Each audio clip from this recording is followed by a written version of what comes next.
All right, in the NewsNation checkup this morning, Illinois public health officials are warning of a salmonella outbreak linked to ground beef. 26 cases have been confirmed in the state across Cook, DuPage, Kane, Lake, McHenry, and Will counties. The CDC is investigating after a small number of these cases have been reported in other states as well.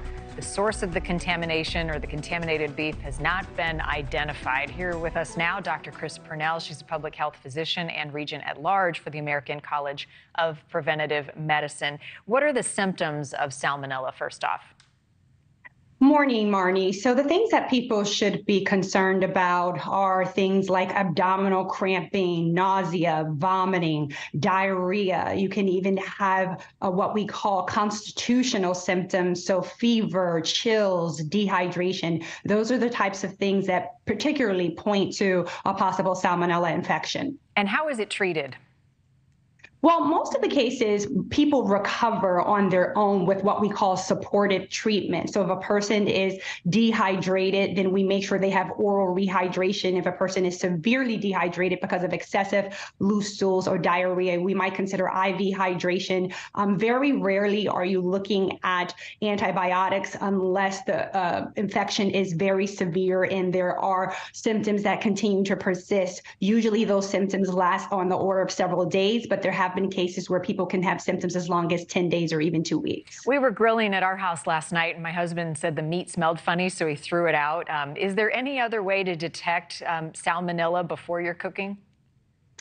I mean, what your husband did is appropriate. Sight, smell, those are two things that people should be concerned about. And more importantly, making sure that raw meats, eggs, poultry, those things are cooked to an appropriate temperature. So we're talking about above 145 degrees upwards to 165 degrees Fahrenheit. And also remember to wash your hands when dealing with raw meat. Wash your hands before preparing and wash your hands after preparing. And you don't want to mix places in your kitchen where you have prepared raw meat with other foods that you're going to ingest. Yeah, all good advice, especially as we head into warmer months. We're all going to be grilling a lot.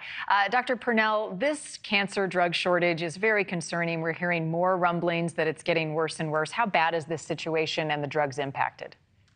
It's very bad. At last check, we have over 300 drugs that have been impacted by a national drug shortage, from things like Adderall that are used to treat attention deficit hyperactivity disorder to things like children's Tylenol back during the flu season. And now we see cancer drugs that are at an all-time low, in particular cisplatin and carboplatin. We need to look at how these drugs are manufactured, where they are manufactured, look at the ingredients that are necessary in the manufacturing process, and think about those quality control measures. What led to these most recent exacerbations in the drug shortages around cancer treatments is the thinking that there was a particular plant in India that had some quality control issues. And finally, we must interrogate demand. There have been spikes in demands that have contributed to certain drug shortages. And what are the alternatives? How are those conversations between doctor and patient going about other options?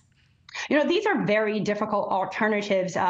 What you have hospitals that are relying on compounding drugs, right? So compounding involves mixing certain drugs to have the same impact as a particular drug. You may have to temporarily allow foreign medications, and that's what we're doing with this cancer drug shortage so that patients still receive their treatment. But unfortunately, some people have suffered. There have been treatments that have been delayed or treatments that had to have been changed altogether, especially with the carboplatin. Are there certain types of cancer that are most impacted by this shortage in those particular drugs?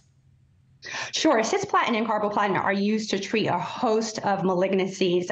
Think about breast cancer, think about endometrial cancer, or cancers of the ovary, bladder cancer, things of that nature. So we have these very common cancers that are relying on these very staple cancer drugs. And so this is something that we all in public health in the nation are really, really focused on. Yeah. Thank you for watching. Go to newsnationnow.com to find NewsNation on your television provider. And don't forget to click the red subscribe button below to get more of NewsNation's fact-driven, unbiased coverage.